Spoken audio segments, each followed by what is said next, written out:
C'est une image autrefois emblématique du Limousin qui ressurgit du passé. Depuis 2017, les moutons et leurs bergers sont de retour dans la vallée de la Gartempe. Ils descendent en bas ou pas tant que ça, au bord de la Gartempe?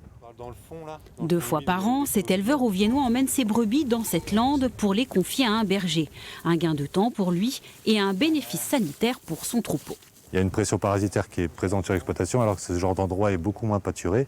Et du coup, elles trouvent, ça leur fait des coupures dans les cycles. Elles trouvent aussi pas mal de végétation qui sont assez attrayantes, surtout en ce moment.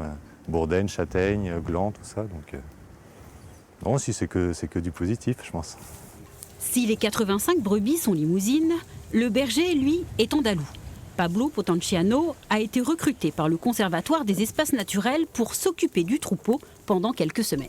C'est une façon différente de faire. Bon, on fait de l'éco-pastoralisme. Normalement, ouais, on est avec des troupeaux plus grands, plus de temps. Mais ils ne bougent pas trop, ouais, c'est pas comme en préalpe.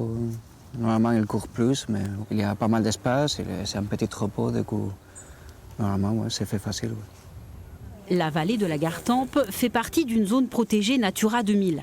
Le conservatoire en assure la gestion et a mis en place ce pâturage itinérant afin de préserver la lande. Les landes sèches à Bruyères, c'est des habitats, on va dire, semi-naturels, parce que c'est vraiment lié au pastoralisme, qui ont disparu en Limousin. C'était vraiment un paysage emblématique. À l'époque, ça représentait plus de 30% à peu près du paysage. Et au final, maintenant, ça représente moins de 0,5%.